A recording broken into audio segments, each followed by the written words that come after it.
News ગુજરાતમાં આપનું સ્વાગત છે. આપ જોઈ રહ્યા છો ચર્ચાની એરણે.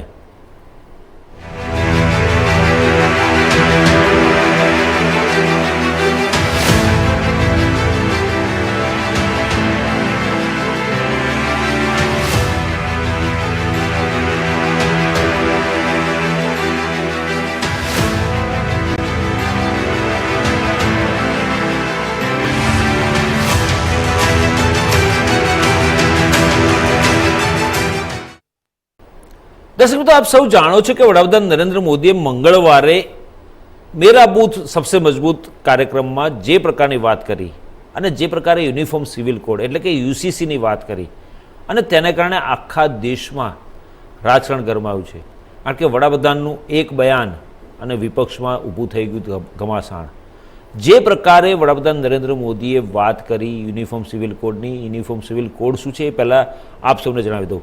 સમાન નાગરિક સંહિતા સમગ્ર દેશ માટે એક કાયદો સુનિશ્ચિત કરશે જે તમામ ધાર્મિક અને આદિવાસી સમુદાયને તેમની વ્યક્તિગત બાબતો જેમ કે મિલકત, લગ્ન, વારસો અને દત્તક વગેરેમાં લાગુ પડશે. તેનો અર્થ થતો કે ધર્મ પર આધારિત હાલના અંગત કાયદાઓ જેમ કે હિન્દુ મેરેજ એક્ટ 1955, હિન્દુ ઉત્તરાધિકારી અધિનિયમ 1956 અને મુસ્લિમ પર્સનલ લો એપ્લિકેશન એક્ટ 1937 લાગુ રહેશે નહીં. આને માટેની જે વાત છે ભારતના બંધારણમાં અનુચ્છેદ 44 મુજબ છે. એ શું કહે છે કે ભારતના સમગ્ર પ્રદેશમાં નાગરિકોને એક સમાન નાગરિક સંહિતા સુરક્ષિત કરવાનો પ્રયાસ કરશે. એટલે કે બંધારણ સરકારને નિર્દેશ કરી રહ્યું છે કે તે તમામ સમુદાયોને એવી બાબતો પર એક સાથે લાવવા જે હાલમાં તેમના સંબંધિત અંગત કાયદાઓ દ્વારા સંચાલિત છે. ઉદાહરણ તરીકે કલમ 47 રાજ્યને નશાકારક પીણા અને આરોગ્ય માટે હાનિકારક દવાઓના વપરાશ પર પ્રતિબંધ મૂકવાનો નિર્દેશ આપે છે. જોકે દેશના ઘણા મોટાભાગના રાજ્યોમાં દારૂ વેચાય છે. આ અંગે કાયદાકીય નિષ્ણાતોના પણ અલગ અલગ અભિપ્રાય છે. કેટલાક નિષ્ણાતો કહે છે કે લગ્ન, છૂટાછેડા, વારસા અને સંપત્તિના અધિકારો જેવા મુદ્દાઓ બંધારણની સમવર્તી સૂચિ હેઠળ આવે છે, જે 52 વિષયોની સૂચિ છે, જેના પર કેન્દ્ર અને રાજ્યો બંને કાયદો બનાવી શકે છે. રાજ્ય સરકારો પાસે આવું કરવાની સત્તા છે. જો કે કલમ 44 કહે છે કે યુસીસી ભારતના સમગ્ર પ્રદેશમાં નાગરિકોને લાગુ પડશે, જે દર્શાવે છે કે વ્યક્તિગત રાજ્યો પાસે તે સત્તા નથી. યુસીસીમાં લાવવા માટે રાજ્યોને સત્તા આપવાથી કેટલાક વ્યવહારુ મુદ્દાઓ પણ ઊભા થઈ શકે છે. એક ઉદાહરણ આપું તો જો ગુજરાતમાં યુસીસી હોય અને તે રાજ્યમાં લગ્ન કરનાર બે વ્યક્તિ રાજસ્થાન જાય તો તેઓ કયા કાયદાનું પાલન કરશે? સમાન નાગરિક સંહિતા ભાજપના એજન્ડામાં છે અને એના ભાગરૂપે જ વડાપ્રધાન નરેન્દ્ર મોદીએ જે વાત કરી છે 2024ની જે લોકસભાની ચૂંટણી આવી રહી છે તેના સંદર્ભમાં એમણે આ વાત કરી છે. યુનિફોર્મ સિવિલ કોડનો મુદ્દો ઘણા સમયથી ચર્ચાનું કેન્દ્ર છે. તેને ભાજપના એજન્ડામાં પણ સામેલ કરવામાં આવ્યો હતો. પાર્ટી અંગે સંસદમાં કાયદો બનાવવાનો આગ્રહ કરી છે. તે ભાજપના 2019ના લોકસભાની ચૂંટણીના ઢંઢેરામાં સામેલ હતું. યુસીસી કેવી રીતે આવ્યું તેની વાત કરું તો દર્શક તો આપ સૌને જણાવું કે યુનિફોર્મ સિવિલ કોડનો ઉદ્ભવ વસાહતી ભારતમાં થયો હતો, જ્યારે બ્રિટિશ સરકારે 1835માં તેનો અહેવાલ રજૂ કર્યો, જેમાં ગુનાઓ, પુરાવાઓ અને કરારો સંબંધિત ભારતીય કાયદાના સંહિતાકરણમાં એકરૂપતાની જરૂરિયાત પર ભાર મૂકવામાં આવ્યો હતો. હિન્દુ અને મુસ્લિમોના અંગત કાયદાઓને આવા સંહિતાની બહાર રાખવાની પણ ભલામણ કરાઈ હતી. અને જે પ્રકારે વડાપ્રધાન નરેન્દ્ર મોદીએ વાત કરી મેરા બૂથ સબસે મજબૂત, અને થોડા સમય પહેલાં એટલે કે લગભગ ગયા સપ્તાહમાં આપણા દેશના કાયદા મંત્રી અર્જુન રામ મેઘવાલે પણ જે પ્રકારનું નિવેદન આપ્યું હતું, તેમણે કહ્યું હતું એક મુલાકાત દરમિયાન કે તમામ લોકો પાસેથી સૂચનો મંગાવવામાં આવ્યા છે, કાયદા પંચે સૂચનો મંગાવ્યા છે અને એ વખતથી જ લાગી રહ્યું હતું કે યુસીસી આવી રહ્યું છે. યુનિફોર્મ સિવિલ કોડ 2024ની લોકસભાની ચૂંટણી પહેલાં અમલી બની જશે એવું લાગી રહ્યું હતું. અને ખરેખર એવું જ બન્યું કે વડાપ્રધાન નરેન્દ્ર મોદીએ મંગળવારે મેરા બૂથ સબસે મજબૂત કાર્યક્રમમાં જે પ્રકારે સમગ્ર દેશના ભાજપના કાર્યકરોને સંબોધન કર્યું અને એમાં જે વાત કરી તેમાં સ્પષ્ટ દેખાય છે. અને આ જ મામલે આપણી સાથે ચર્ચાની રણમાં ચર્ચા કરવા માટે જે પેનલિસ્ટ છે એમાં રાજકીય વિશ્લેષક જયવંત પંડ્યા, કોંગ્રેસના નેતા પ્રવક્તા રત્નાબેન વોરા અને ભાજપના નેતા પ્રવક્તા અશ્વિનભાઈ બેંકર, આપ ત્રણનું ખૂબ ખૂબ સ્વાગત છે. નમસ્કાર. આપણે ચર્ચા શરૂ કરીએ ને એ પહેલા વડાપ્રધાન નરેન્દ્ર મોદીએ કાલે શું વાત કરીને એ જોઈએ આપણે સૌથી પહેલા.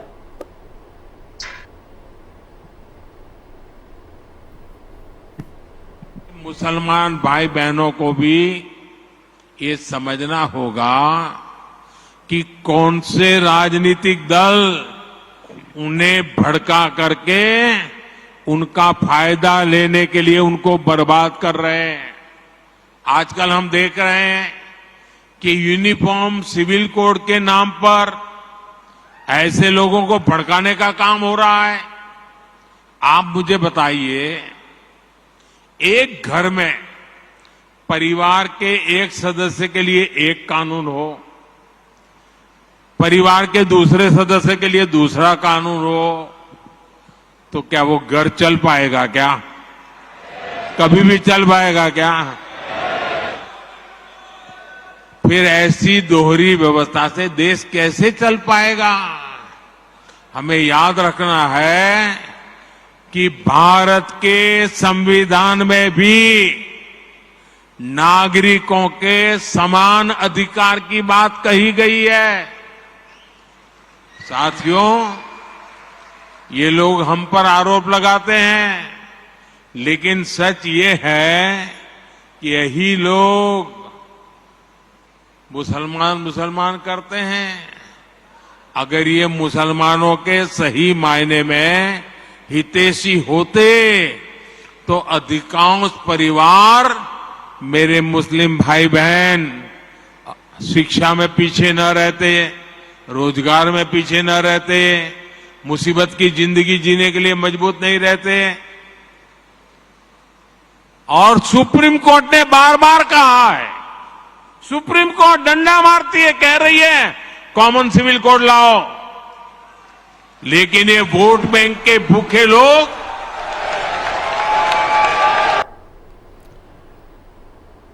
તો આપણે જોયું રત્નાબેન, જયવંતભાઈ અને અશ્વિનભાઈ કે વડાપ્રધાને શું કહ્યું યુસીસી મામલે કે વિપક્ષો પર પ્રહાર કર્યા. રત્નાબેન, સૌથી પહેલા તમારી પાસે આવું. તમે કોંગ્રેસના નેતા પ્રવક્તા છો, સાથે કાયદાકીય નિષ્ણાત પણ છો, વકીલ પણ છો. બંધારણની અનુચ્છેદ 44 પ્રમાણે આ યુસીસી હોવું જરૂરી છે, કારણ કે બાબા સાહેબ આંબેડકરે પણ આ વાત કરી હતી. શું કહેવું છે તમારું?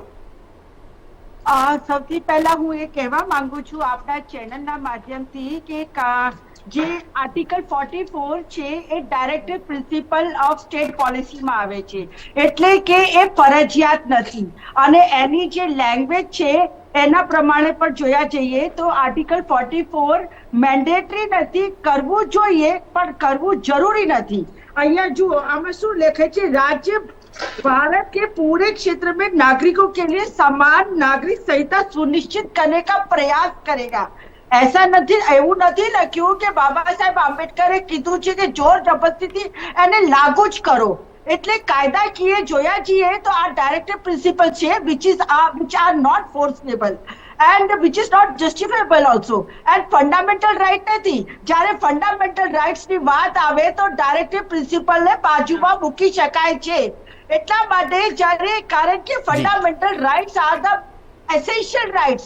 These are the very essential rights of the people, of the citizen of the India, whereas the directive principle of state policies are not the essential rights. Implement કરી શકાય છે, પણ જોર જબરદસ્તીથી કોઈ પણ વસ્તુ ભારત દેશના નાગરિકો ઉપર લાગુ કરી શકાય નહીં. એટલું મારું કેવું છે. પણ રત્નાબેન, મારો સવાલ તમને બીજો એવો છે કે જે પ્રમાણે આપણું કુટુંબ છે, આપણો સમાજ છે, અથવા તો આપણો પરિવાર છે, એમાં દરેક બાળક, જેટલા આપણે ત્યાં ચલો 2 બાળક છે તો 2 બાળક માટે અલગ અલગ નિયમ થોડા હોય, અથવા કોઈ કંપનીમાં અલગ અલગ નિયમ થોડા હોય, દરેક માટે સમાન નિયમ હોય છે, સમાન રૂલ્સ એન્ડ રેગ્યુલેશન્સ હોય છે. તો પછી દેશમાં જ્યારે સમાન કાયદો લાવવાની વાત ચાલી રહી છે ત્યારે શા માટે વિરોધ? વેરી ગુડ, બહુ સરસ સવાલ કર્યો છે. હું ખૂબ આનંદિત થઈ ગઈ આપના આ સવાલથી.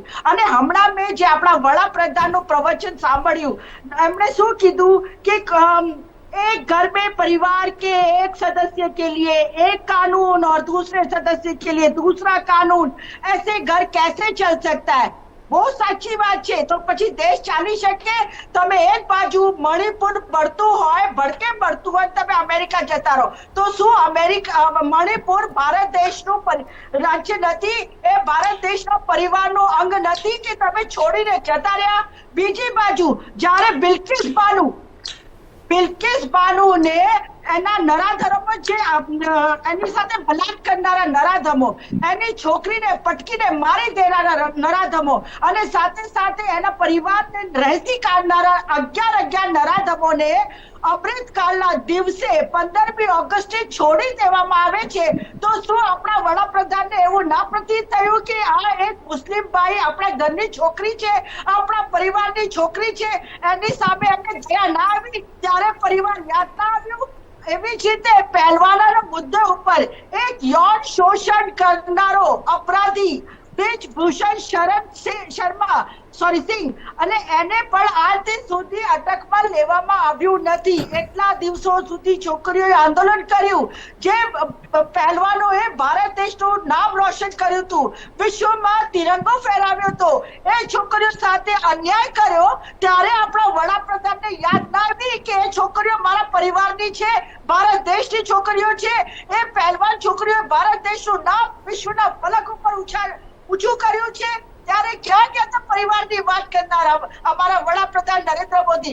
બીજી વાત, 2002 ના દંગામાં જો નરેન્દ્ર મોદી સાહેબે કંટ્રોલ કર્યો હોત તો પછી આપણે જે સ્વર્ગીય પ્રધાનમંત્રી અટલ બિહારી વાજપેયીએ તેમને આવીને ના કહેવું પડત કે આપ રાજધર્મ અપનાइए, રાજધર્મ અપનાना बहुत जरूरी है. તો કહેવાનો મતલબ બે વાતો ના થાય.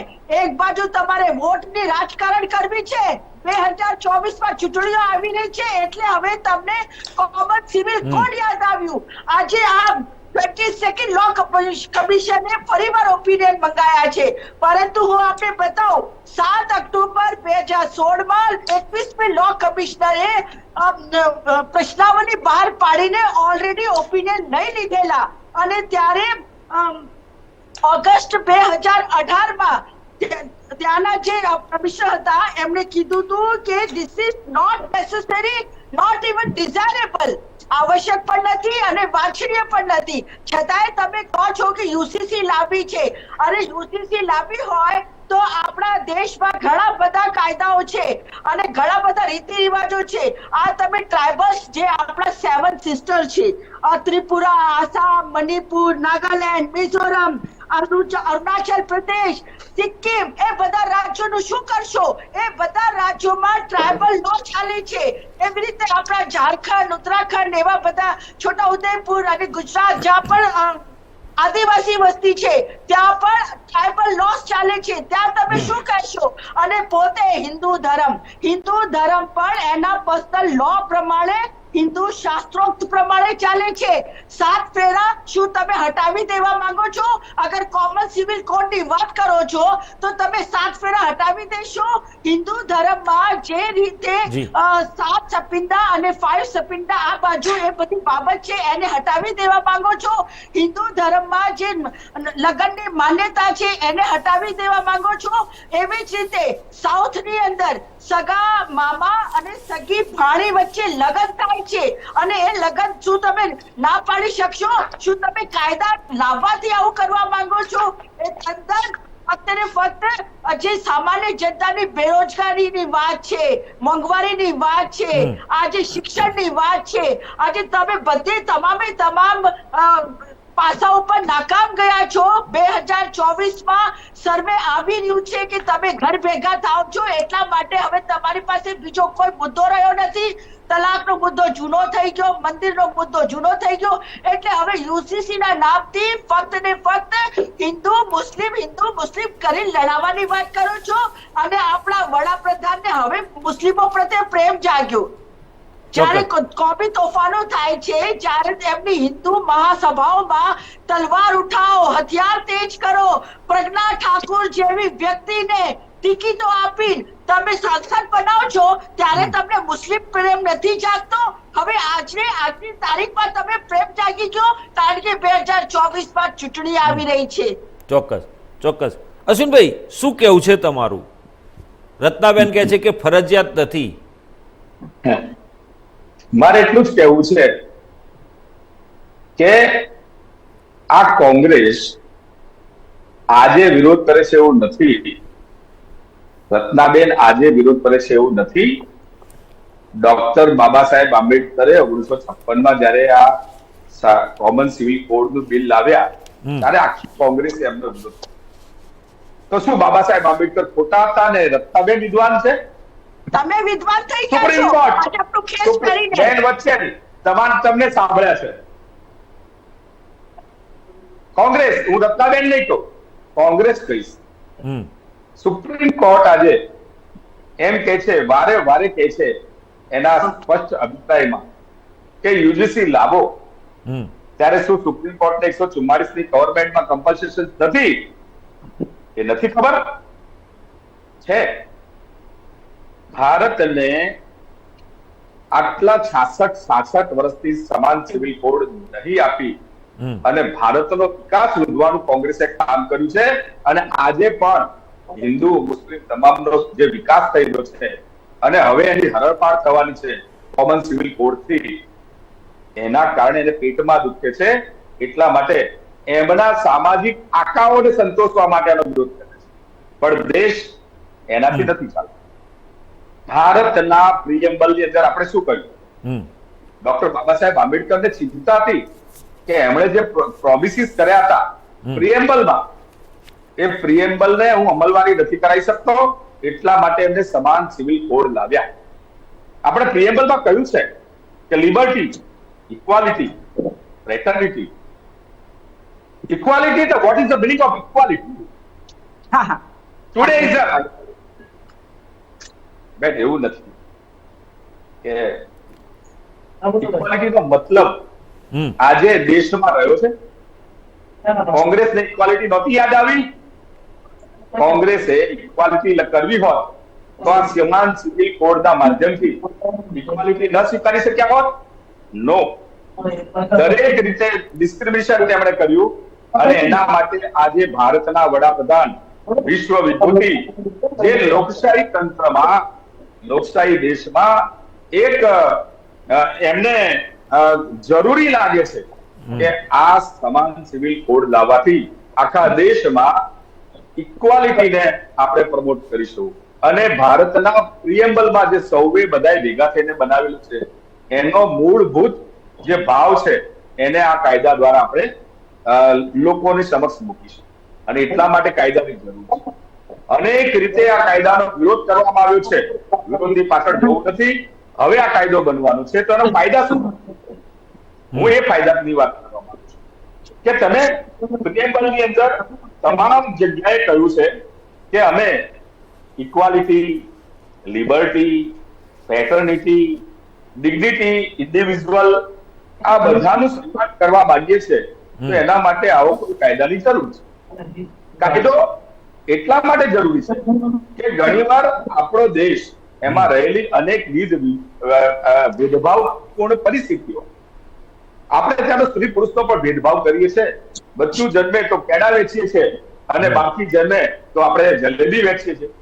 આ ભેદભાવને પણ દૂર કરો, દરેકને સમાન અધિકાર થાય. અને તેમ છતાં એક પ્રિએમ્બલમાં પણ કહ્યું છે કે justice for all, but social, economic and potential political. તો સોશિયલ જસ્ટિસ માટે પણ આ કોંગ્રેસ અત્યારે એમ બોલે છે કે જયારે આ સમાન સિવિલ કોડ આવશે તો બાબા સાહેબે આપેલી એનામત કાઢી નાખવામાં આવશે. અરે ના, આવા ગુમરાહ કરવાની વાત બંધ કરો. સોશિયલ જસ્ટિસ પણ ભારતીય જનતા પાર્ટીની સરકાર બરકરાર રાખીને અનામતની સંપૂર્ણ પ્રાવધાન જોગવાઈ, કારણ કે બાબા સાહેબે કહ્યું છે, બાબા સાહેબને અક્ષરશઃ માનવા વાળા આ માનનીય નરેન્દ્રભાઈ મોદી, એમના કાર્યને કોંગ્રેસ નહીં રોકી શકે. કોંગ્રેસની તાકાત નથી આ દેશને આગળ વધતા. આ દેશ આગળ વધી રહ્યો છે અને એના કાનૂનો સંદર્ભમાં, કારણ કે વિદેશની અંદર આપણે વિશ્વ વિભૂતિ બનવા જતા હોય ત્યારે સ્વાભાવિક રીતે આપણે આપણા દેશમાં યોગ્ય કાનૂનો લાવવા પડે અને આપણે કાનૂનથી પણ સામાજિક પદ્ધતિથી આપણે કરી શકીએ છીએ, પરંતુ નથી થયું. શરિયતનો કાયદો અલગ છે, હિન્દુ મેરેજ એક્ટ અલગ છે. આ બધાને કોન્ટ્રાડિક્શન થતું હોય ત્યારે કોમન સિવિલ કોડની જરૂરિયાત છે. કોમન સિવિલ કોડ તમામ નાગરિકને એમ લાગે કે અમે બધા ઇક્વલ છે, એક સરખા છે ને મને મારો રાઈટ મળે છે. એનો રાઈટ જયારે મળતો હોય તો કોંગ્રેસની પેટમાં કેમ દુખે? કોંગ્રેસ કેમ વિરોધ કરે? તો શું બાબા સાહેબ ખોટા હતા? એ કહી દે કે બાબા સાહેબ ખોટા હતા ને એમણે આ જે બિલ લાવ્યા હતા એ તો એમનો શોખ થઈ ગયો, એમની કોઈ વિદ્વતા જ નહોતી. જે રત્નાબેને કહ્યું એ તમામ બાબતોનો ઉલ્લેખ બાબા સાહેબે એમના જે તે વખતના પ્રાઇવેટ બિલમાં મૂક્યો છે. કોંગ્રેસે તો બાબા સાહેબને બિલ ન લાવવા દીધું એટલે રાજીનામું આપવું પડ્યું. બેન, આ ડોક્ટર બાબા સાહેબ આંબેડકરને કાળા પાણીએ રોવડાયા છે અને એ બાબા સાહેબને આ દેશનું ભલું કરવા માટે પ્રાઇવેટ બિલ લાવવામાં આવ્યું અને એને પણ મંજૂર ના કરવામાં આવ્યું. તો બાબા સાહેબ થી વિચક્ષણ તો આપણે છીએ નહીં, અને તેમ છતાંય તમારે વિરોધ કરવો છે તો કરી શકો છો, કારણ કે એક ખોખલો વિરોધ, એક વાંઝિયો વિરોધ હવે દેશમાં ચાલવાનો છે. બરાબર. આ દેશની અંદર ડોક્ટર બાબા સાહેબના માર્ગે ચાલનાર નરેન્દ્રભાઈ મોદી આ દેશની અંદર 370 પણ હટાવી ચુક્યા છે. ભાજપની જે નીતિઓ છે એને અમે અમલવારી કરીએ છીએ. આજે બોલ્યા છે એવું નહીં, 2024 નથી બોલ્યા મારી બેન. અમે તો જયારે ભાજપનો જન્મ કર્યો ને 1980 ત્યારે અમે અમારી નીતિમાં મૂક્યું હતું, અને પહેલી લોકસભાની ચૂંટણી ઢંઢેરામાં અમારો આ મુદ્દો હતો. આજે ચૂંટણી થોડી આવી છે એટલે ચૂંટણીનો આ જુમલો નથી, આ દેશના હિતની વાત છે અને એના ફાયદા આવતા દિવસોમાં તમે જોઈ શકશો અને આ થઈને રહેવાનું. ચોક્કસ. જયવંતભાઈ, તમારી પાસે આવું. યુસીસી ની વાત કરી વડાપ્રધાને મંગળવારે. જયવંતભાઈ, હા જયવંતભાઈ, તમારી પાસે આવું. તમને સવાલ પૂછું કે જે રીતે વડાપ્રધાન નરેન્દ્ર મોદીએ યુસીસી માટેની વાત કરી અને તેના કારણે આખા દેશમાં ઘમાસાણ વધી ગયું છે, વિપક્ષો હોવા કરી મૂકી છે, પરંતુ તમે પણ જાણો છો કે આપણા દેશમાં યુસીસી નથી, પરંતુ વિશ્વના ઘણા દેશો એવા છે કે જ્યાં યુસીસી લાગુ કર્યું છે. આપણું પડોશી રાષ્ટ્ર પાકિસ્તાન, ત્યાં પણ યુસીસી લાગુ થયેલું છે. એ બાબતે શું કહેવું તમારું? આપણો દેશ 219 વર્ષ પાછળ છે અભિજીતભાઈ, 219 વર્ષ. ફ્રાન્સ જેવા સેક્યુલર દેશ, જે આદર્શ સેક્યુલર દેશ મનાય છે ફ્રાન્સ, એ ફ્રાન્સમાં સમાન નાગરિક સંહિતા આજથી 219 વર્ષ પહેલા લાગુ થઈ ગઈ. અમેરિકામાં લાગુ છે. બીજા ઘણા બધા દેશોમાં અત્યારે નામ લેવા જઈશ તો ઘણા બધા વિશ્વના દેશો છે. અને બીજું જ્યાં ઇસ્લામિક દેશો છે ત્યાં તો પોતાનો કાયદો જે લોકો ઇસ્લામિક દેશ કાયદા પ્રમાણે, શરિયત કાયદા પ્રમાણે જ કરે છે. એટલે યુએઈ હોય કે પછી બીજા કોઈ પણ હોય તો ત્યાં આપણે બીજા કોઈ પણ પંથના લોકો હોય એ પોતાની ઈચ્છા પ્રમાણે અથવા તો એના નિયમ પ્રમાણે નથી કરી શકતા, એ લોકોને તેના નિયમ પાળવા પડે છે. જયારે ભારત એક એવો દેશ છે જ્યાં આ સમાન નાગરિક સંહિતા હતી, હું તમને જો આશ્ચર્ય લાગશે કે અહીંયા હતી, અને ક્યાં સુધી હતી? 1937 સુધી હતી. એટલે કે મોગલ કાળ, બીજા ઘણા કાળ આવી ગયા, પણ 1937 સુધી આપણે ત્યાં સમાન નાગરિક સંહિતા હતી. અને મુસલમાનો પણ એનું પાલન કરતા હતા, હિન્દુ કાયદાનું પાલન કરતા 1937 સુધી. પણ 1937 અંગ્રેજોએ જે બંગાળના ભાગલા કર્યા અને પછી કટ્ટરવાદ મુસલમાનોનો હિસ્સો અને એના કારણે એને ભારતના ભાગલા કરાવવા અંગ્રેજોને, એટલે 1936માં આના માટેની માંગણી ઉઠી અને પછી શરિયત એક લાગુ કરવામાં આવ્યો, શરિયત કાયદો. અને ત્યાર પછી સતત ડોક્ટર બાબા સાહેબ આંબેડકર જેવા અનેક વિદ્વાનો, કનૈયાલાલ મુનશી તો આપણા ગુજરાતનું નવલકથાકાર અને ધારાશાસ્ત્રી, એમણે પણ ઘણા બધા આવા લોકોએ આગ્રહ કર્યો, બધા કોંગ્રેસમાં જતા એ વખતે, અને એ છતાંય તે નહીં, એને એક ડાયરેક્ટિવ પ્રિન્સિપાલમાં મૂકી દીધો.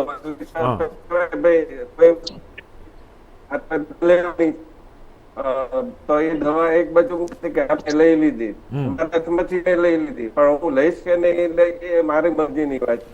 તો મારે જો મારી તબિયત સાથ કરવી હોય મારે દવા લેવી જોઈએ, ન ચાલે. હવે તકલીફ કેવી છે?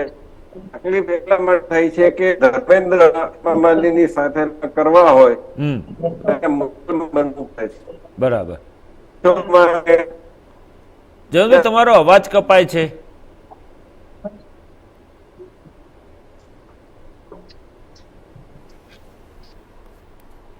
દેવનભાઈ તમારી પાસે પછી આવું કોઈ ટેકનિકલ પ્રોબ્લેમ લાગે છે આપના પેલામાં? રત્નાબેન, જે પ્રકારે વડાપ્રધાન નરેન્દ્ર મોદીએ વાત કરી, વિપક્ષોએ હોબાળો મચાવ્યો, પરંતુ વિપક્ષી એકતામાં જોડાયેલા પક્ષો પૈકીના આમ આદમી પાર્ટીએ સૈદ્ધાંતિક મંજૂરી આપી છે. સાંભળજો, સાંભળ, હજી સવાલ છે મારો, આજે આગળ બોલું છું. આમ આદમી પાર્ટીએ સૈદ્ધાંતિક મંજૂરી આપી છે, સાથે સાથે જેડીયુના અને જેમણે નેતૃત્વ લીધું છે એવા નીતિશ કુમારે પણ કહ્યું છે કે યુસીસી પર તેમની ટિપ્પણી કરતા કહ્યું છે કે બધાને વિશ્વાસમાં લેવાની જરૂર છે. જો વિપક્ષી એકતાની વાત કરનારા પક્ષોમાં જ ભાગલા પડવા માંડ્યા હોય, કારણ કે કોંગ્રેસ વિરોધ કરી રહ્યું છે, એઆઈએમઆઈએમ તો જોડાયું જ નહોતું, એ તો અલગ જ ચોકો રચીને ચાલે છે. આમ આદમી પાર્ટી જોડાયેલું છે, એ વિરોધ નથી કરી રહ્યું, સૈદ્ધાંતિક સ્વીકાર કરે છે કે થવું જોઈએ. આ જેડીયુના નીતિશ કુમાર પણ કહી રહ્યા છે કે વિશ્વાસમાં લેવા જોઈએ બધાને. તો પછી કોંગ્રેસને શા માટે વિરોધ? કારણ કે બાબા સાહેબ આંબેડકરે પણ કહ્યું છે એમના બંધારણ સભામાં જે સ્પીચ હતી ને, એમણે કહ્યું છે કે 1937 પહેલા હિન્દુ કાયદાઓ મુસ્લિમોને લાગુ પડતા હતા. 1937માં, બરાબર, 1937ના શરિયત એક્ટ અપનાવવામાં આવી, એ પછી એ લોકોના કાયદા અલગ થયા. તો જે પ્રકારે બાબા સાહેબ આંબેડકરે પણ જે બંધારણ સભામાં ચર્ચામાં કીધું હતું કે સમાન નાગરિક સંહિતા હોવી જોઈએ, અને મજબૂત દલીલો કરી હતી એમણે, તો પછી કોંગ્રેસ શા માટે વિરોધ કરી રહ્યું છે જ્યારે બંધારણમાં સ્પષ્ટ લખ્યું છે ને બંધારણના ઘડવૈયા પોતે ફેવરમાં હતા? તો પછી કોંગ્રેસ વિરોધમાં શા માટે? ભાઈ, જો બાબા સાહેબ આંબેડકર અને જે બંધારણના જે આપણા ઘડવૈયા હતા, અગર જો એ થ્રુઆઉટ ફેવરમાં હોત તો પછી એમણે આ ફંડામેન્ટલ રાઇટ્સમાં મૂક્યા હોત. પરંતુ ફંડામેન્ટલ રાઇટ્સના આર્ટિકલ 25 એવું લખ્યું છે કે દરેક ધર્મને પોતાનું ધર્મને પ્રોફેસ કરવાનું, પ્રચાર કરવાનું, માનવાનું અધિકાર છે. એ ફંડામેન્ટલ રાઇટમાં આવેલું છે. અને બાબા સાહેબ આંબેડકરનું નામ લઈને વારે ઘડીએ તમે જે યુસીસી ની વાત કરો છો, અને મારા ભાઈ શ્રી અશ્વિનભાઈએ જે વાત કરી વારે ઘડી બાબા સાહેબ આંબેડકરનું નામ લઈને, તો હું પણ એ જ કહેવા માંગુ છું કે બાબા સાહેબ આંબેડકરે કીધું છે કે રાજ્ય ભારતની ભૂમિ ઉપર આવું લાવી શકે છે, પણ જબરજસ્તી નહીં. અહીંયા જબરજસ્તી થાય છે. અમે પણ કહીએ છીએ કે તમે મુસ્લિમ પર્સનલ લો માં સુધારો કરી દો, એમાં કોઈ વાંધો નથી. જ્યાં લાગે ત્યાં તમે મુસ્લિમ પર્સનલ લો ની જે બોર્ડ બેસે એમને તમે સજેશન આપી શકો છો કે ભાઈ તમે સુધારો કરો. આપણે હિન્દુ ધર્મમાં પણ કેટલાય સુધારાની જરૂર છે, તો હિન્દુ ધર્મમાં સુધારા કરાઈ શકાય, ક્રિશ્ચિયન ધર્મમાં સુધારા કરાઈ શકાય, પણ યુસીસી લાવવાથી કોઈ સોલ્યુશન નથી થવાનું. મારું એ જ કહેવું છે. અને તમે કોઈ ડ્રાફ્ટ તો લાવો, કોઈ મુસદ્દો તો લાવો, પહેલા ડ્રાફ્ટ લાવો, મુસદ્દો લાવો, બધે પાર્ટીની એક મીટિંગ કરાવો અને એના ઉપર ચર્ચા કરાવો. પણ તમે તો બહુમતી છે એટલે બહુમતી ના જોડે બધું કરી દેવા માંગો છો. ઠીક છે, કરી દો, પણ પછી એનું શું અસર થશે? તમે કૃષિ કાયદો લાયા હતા ને, 3 કૃષિ કાયદા લાયા હતા, એ ડબ્બામાં બંધ થઈ ગયું. સીએ લાયા હતા, એનસી લાયા હતા, એ પણ ડબ્બામાં બંધ થઈ ગયું. તો કહેવાનો મતલબ વિશ્વાસમાં લેવાની વાત છે.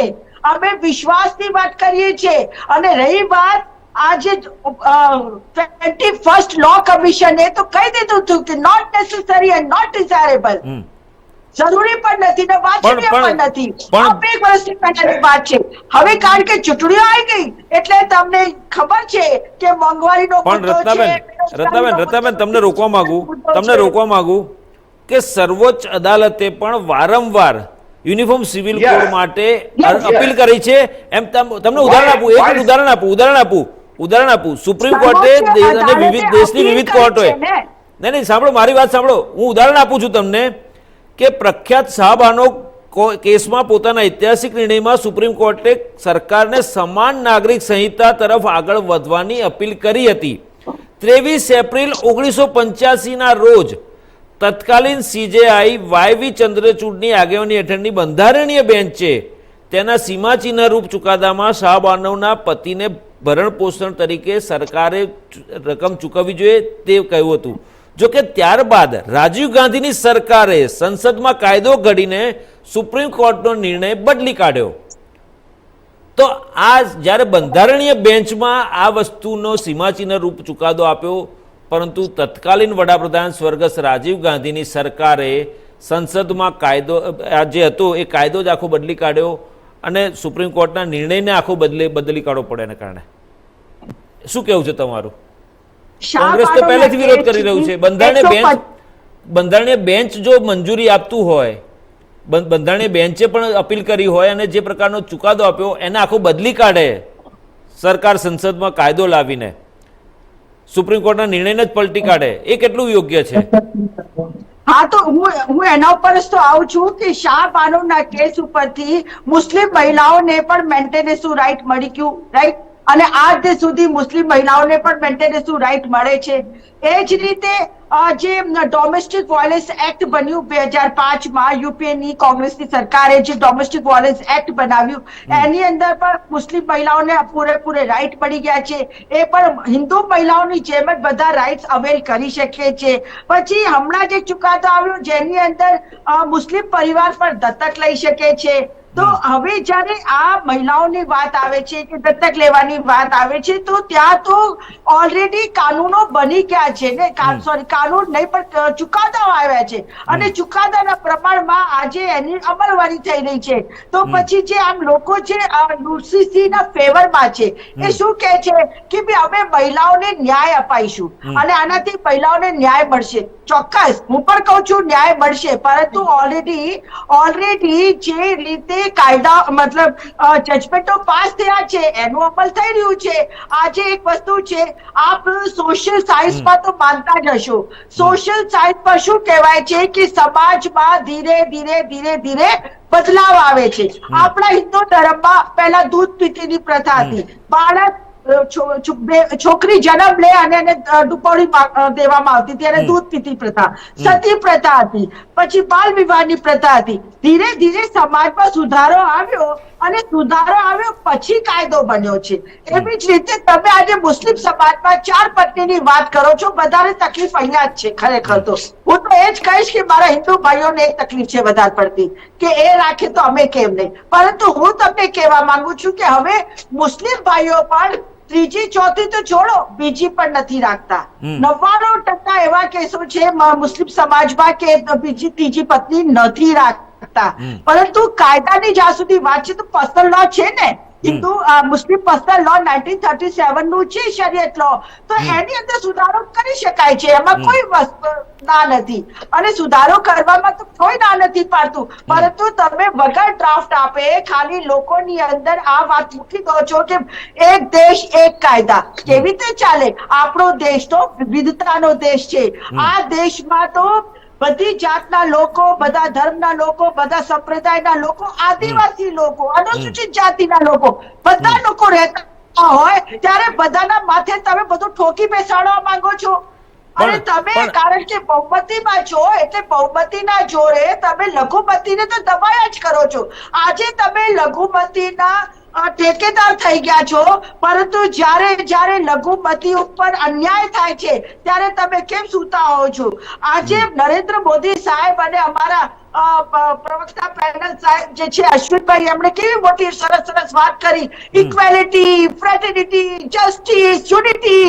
તો હું તમને કહેવા માંગુ છું કે ખાલી કાયદાઓ લાવવાથી ઇક્વેલિટી નથી થતી, ખાલી કાયદાઓ લાવવાથી જસ્ટિસ નથી થતું, એનું પાલન થવું જોઈએ. પણ બેન તમને રોકું, એક મિનિટ મને વાત પૂરી કરવા દો.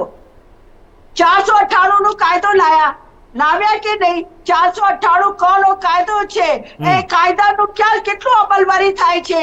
આજે પણ અમારા દેશમાં દહેજ પ્રથા છે.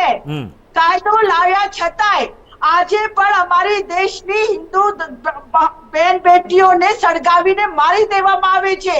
એ કાયદો ક્યાં અમલ થાય છે? આજે આપણા કાયદામાં એડલ્ટરી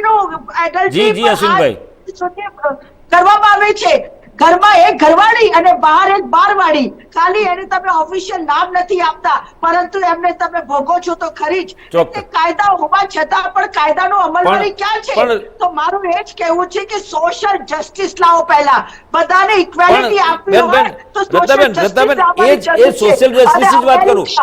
social justice ની જ વાત કરું. હવે- યુનાઇટેડ સ્ટેટ ઓફ અમેરિકા કહેવાય છે. પણ બેન સોશિયલ જસ્ટિસ ની તમે વાત હવે, કરો તો સોશિયલ જસ્ટિસ અભિજીતભાઈ. અશ્વિનભાઈ એક મિનિટ, સોશિયલ જસ્ટિસ ની બેન વાત કરે છે તેમને એક વસ્તુ કહું, યુનિફોર્મ સિવિલ કોડ કોઈ પણ સમુદાયની ધાર્મિક પ્રથાઓમાં દખલ કરશે નહીં, તે નહીં. સામાજિક દૂષણોને દૂર કરવામાં જ મદદ કરશે, આવું કહેવામાં હું આવ્યું એ છે. કહું છું. જેમ કે બાળ લગ્ન, ટ્રિપલ તલાક જેવી દુષ્ટ પ્રથાને ખતમ કરવી જરૂરી છે, બરાબર? તેવી જ રીતે દુષ્કૃત્યોનો પણ અંત આવવો જોઈએ અને યુસીસી આવશે તો જ મહિલાઓના અધિકારોનું જે હનન થઈ રહ્યું છે તે અટકશે. એ વસ્તુ અને વાસ્તવિકતા છે, એ યુસીસીમાં આ વસ્તુ આવવાની છે. ત્યારે શા માટે આટલો બધો વિરોધ? અરે મારી વાત સાંભળો. અભિજીતભાઈ. હિન્દુ સક્સેશન એક્ટ અભિ- ક્લિયર કટ કીધેલું છે કે છોકરીઓનો પણ એનો રાઈટ મળશે, પરંતુ જ્યારે સંપત્તિના બંટવારાની વાત આવે છે ત્યારે છોકરીઓને કહી દેવામાં આવે છે કે તું બોલતી નહીં, તને તો બધું આપી દીધું છે, તારું શ્રીમંત કરી દીધું, તને લગ્ન કરી દીધા, બધું થઈ ગયું, એટલે હવે ભાઈઓ વચ્ચે બોલતી નહીં તો પછી ભાઈઓમાં ડખા પડશે, તારા પરિવારમાં તારું પણ એ દૂષણો એ બધું દૂર થાય એના માટેનું તો છે આ યુસીસી, એના માટે તો છે. પણ બેન બંધી હોવું જોઈએ, પણ એના માટે જ છે યુસીસી એના માટે જ છે. જી અશ્વિનભાઈ, તમે શું કહો છો આ બાબતે? હવે હું એવું કહેવા માંગુ છું હિન્દુ ધર્મમાં marriage act છે કે નહીં, હિન્દુ ધર્મમાં succession act છે કે નહીં, હિન્દુ ધર્મમાં adoption and maintenance act છે કે નહીં, બધા એક્ટ અને બધા કાયદા હોવા છતાંય કોણ કેટલું કાયદાનું પાલન કરે છે એ જોવાની ચાલો એની પર ચર્ચા કરીએ. એ જ મામલે જી કાર્યક્રમ લઈ આવ્યા હા, છો ઓકે, અને તમને આ ઓકે. કાર્યક્રમ મુબારક છે. હા રત્નાબેન, અશ્વિનભાઈને કઈ કેવું છે? અશ્વિનભાઈને કઈ કેવું છે? જી અશ્વિનભાઈ. ઓવરઓલ કહેવાનું એવું થાય છે કે તમે અમને પૂછો, અરે તમને પણ પૂછીશ, પૂછી લો. કોંગ્રેસ આટલો જ પ્રશ્ન છે તો ઓલ પાર્ટી મિટિંગો પણ થશે તો આ તો અત્યારે બોલાવો વિરોધ છો ને, પહેલા શું કામ તમે પાછો મારો છો જો બેઠા બેઠા? ડબલ સ્ટાન્ડર્ડ નહીં ચાલે. તમારી કોંગ્રેસ એમ Double સતત standard વિરોધ કરે છે. નથી. એક મિનિટ. અમે બિલકુલ ક્લિયર બેન, છીએ. બેન, અમારા નથી clear. stand ઉપર નથી અમે clear. બિલકુલ In the- clear છીએ, No, અશ્વિનભાઈ. no, અમે no, double standard no, નથી રાખતા. no, 66 તમે વર્ષ double standard રાખો છો. 60 year, 60 year થયા. વડાપ્રધાન જુમલેબાજ હવે, વડાપ્રધાન રત્નાબેન, ખુલ્લેઆમ તમે કહે શું છે. બોલ્યા? અરે હું તમને જે સાંભળ્યા કહું હવે? છું, હવે અમે બોલીએ? કહું છું, મારા અભિજીતભાઈ, હું બોલી શકું? હા, બોલો, તમે બોલો. રત્નાબેન, અશ્વિનભાઈને બોલવા દો. હવે થોડું સાંભળીએ. રત્નાબેન, અશ્વિનભાઈને સાંભળીએ આપણે. અશ્વિનભાઈ શું કેવું છે સાંભળીએ, એમનો પક્ષ રાખવા તો પછી તમે તમારો પક્ષ સાંભળી રજૂ લઈએ. કરજો. જી અશ્વિનભાઈ. રત્નાબેન વિદ્વાન એડવોકેટ છે, હાઈકોર્ટમાં પ્રેક્ટિસ કરે છે, પણ ખંભાત કોંગ્રેસના આગેવાન છે અને એટલા માટે હું એમ કહીશ કે બહેનોની દર્દ એ સમજી નથી શકતા. અરે બહેનોનો દુઃખ છે. બહેનોના કેસ હું જાતે લડું છું અને એક મિનિટ. બહેનોને ન્યાય અપાવું છું અને હું ત્યારે એટલા- બહેનો માટે ફી પણ લેતી નથી. હવે અરે ઓકે, તમારા માટે સન્માન છે કે તમે હાઈકોર્ટમાં આ કામ કરી રહ્યા છો, પરંતુ એ મુસ્લિમ મહિલા એ 3 તલાકના કાયદાથી જ્યારે એક અસહાય પરિસ્થિતિમાં ઊભી થાય છે ને બેન, ત્યારે એના બાળકો, હું મહિલા એના છું, મા-બાપ, તમારા એના- એક કરતા મિનિટ, બધા એક સારા મિનિટ. છે. હું તમે રાજકારણ- સાંભળ્યા? રત્નાબેન, અશ્વિનભાઈને સાંભળી લઈએ આપણે, પછી તમે બોલજો. અશ્વિનભાઈને સાંભળી લઈએ આપણે. બિચારી બાઈ આ કોર્ટ નથી. થી લઈને છેક સુપ્રીમ કોર્ટ સુધી લડીને આવી, છતાંય તમે લોકો આ ક્યાં લડ્યા છો મને ખબર છે. આપ ક્યાં લડો છો એ મને ખબર છે અને એના કારણે તમે મીડિયામાં બંને તરફ સાંભળવાની કોશિશ કરો, કારણ અને નથી સાંભળતા એના કારણે પ્રજા તમને નથી સાંભળતી. સવાલ આટલો જ છે, તમને સંપૂર્ણ સાંભળીએ છીએ પણ તમને અમારે ગળે નથી ઉતારવું. Not necessary. 66 વર્ષમાં ડોક્ટર બાબા સાહેબ આંબેડકર તમને આ વાત સમજાઈ ના શક્યા, અમે કેવી રીતે સમજાવીશું? પરંતુ અમારે તો મુસ્લિમ મહિલાઓ હોય, અન્ય સમાજ હોય, એનું ભલું કરવું છે. કઈ રીતે? કાયદાની આડમાં કોઈ સ્થાપિત હિતો વર્ષો પહેલા સમાજના આગેવાનો રિફોર્મેશન નહોતા કરવા દેતા માટે જરૂર પડી મેડમ.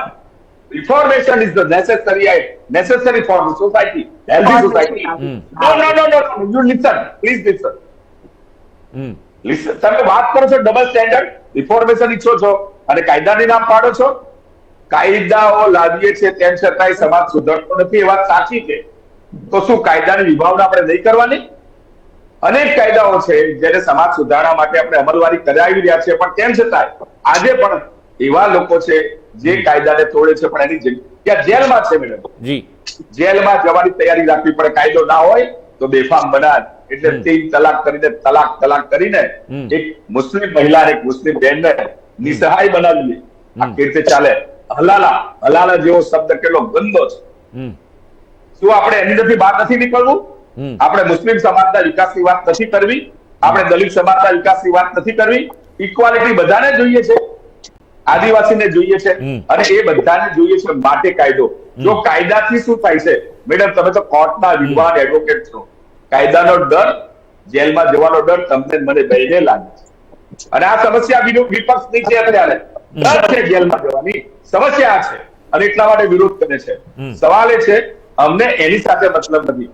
ભારતીય જનતા પાર્ટી જે દિવસે આદરણીય નરેન્દ્રભાઈ મોદીજીએ સંસદની અંદર પગ મૂક્યો ને, ત્યારે સંસદને મંદિર સમજી, બાબા સાહેબના સંસદને મંદિર સમજી માથું ટેકવીને બાબા સાહેબના અનેકવિધ કાર્યોને આગળ વધારવાની પ્રતિજ્ઞા લીધી. અને એવા તો બહુ કામ આગળ વધારી દીધા છે.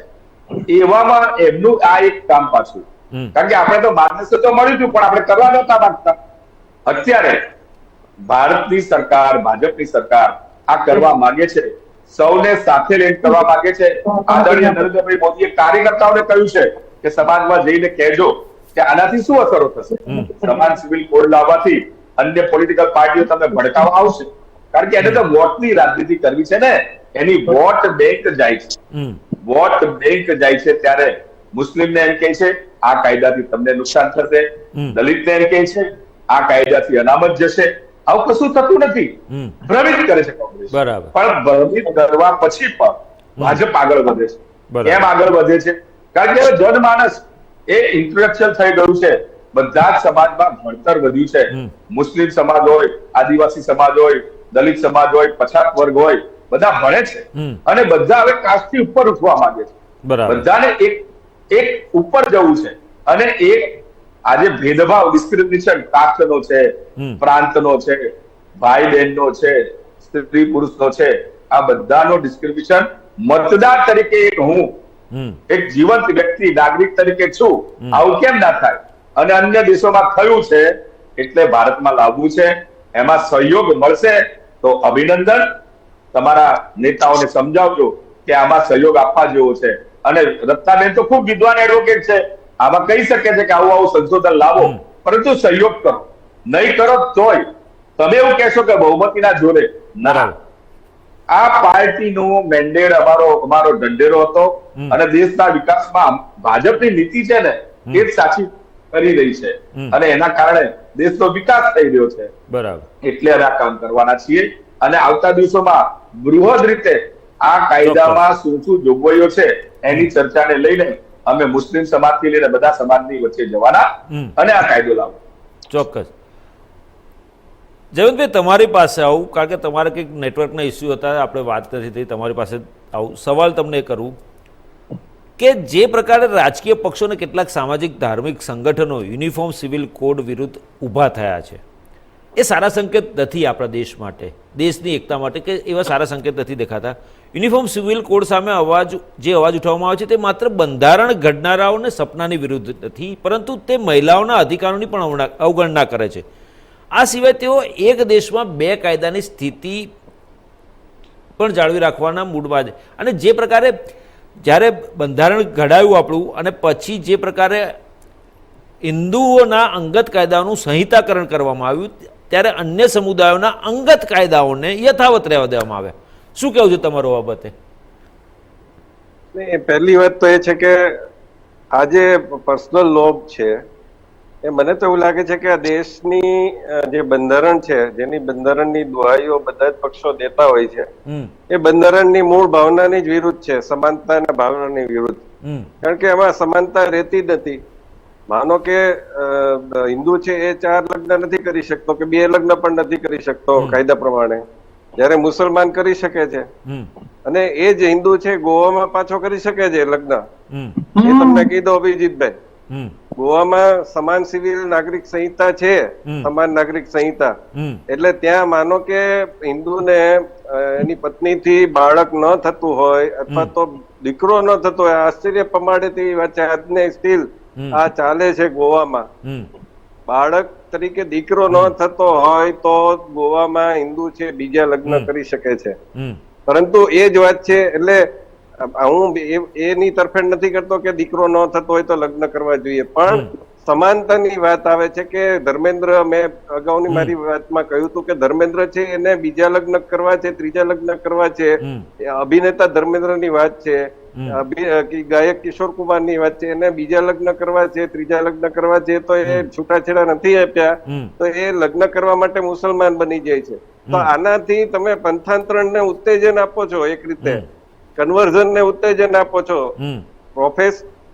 તમારો પ્રચાર કરવો એ જુદી વાત છે, પણ તમે આ રીતે ખોટી રીતે એને ઉત્તેજન આપો છો. બીજું કે આપણે ત્યાં બધા જ માનો કે મુસલમાનની અંદર હોય તો આપણને વાંધો નથી, પરંતુ આપણે ત્યાં ઇન્ટરફેથ એટલે કે આંતરપંથીય લગ્ન થતા હોય છે.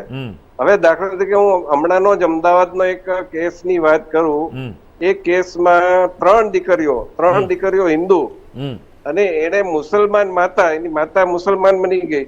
એને એના પતિના મરણ થયું, BSNL માં નોકરી કરે રંજન ત્રિપાઠી, એને મૃત્યુ થયું એના પતિનું. પછી એ કોઈ મુસલમાન સહકર્મચારી હશે એની સાથે એને લગ્ન કરી લીધા અને મુસલમાન બની ગયા. તો દીકરીઓએ એની સંપત્તિમાં હિસ્સો માંગ્યો તો કોર્ટે ના પાડી દીધી. હવે હિન્દુ કાયદા પ્રમાણે તો કોર્ટ આપે છે, પરંતુ કારણ કે એ મુસલમાન બની ગયા હતા એટલે કોર્ટે ના પાડી દીધી. એટલે આ પ્રકારનો અન્યાય થાય છે. આ દીકરીઓને જ અન્યાય થયો ને, હિન્દુ દીકરીઓને જ.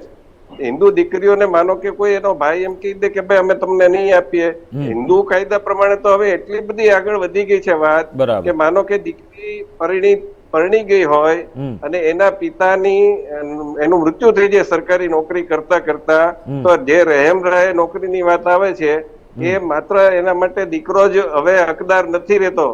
હવે દીકરી પણ પરિણીત હોવા છતાં એ હકદાર હોઈ શકે છે. ત્યાં સુધી આપણે દીકરીઓને કાયદાકીય રીતે ન્યાય અપાવવા સુધી ગયા છીએ.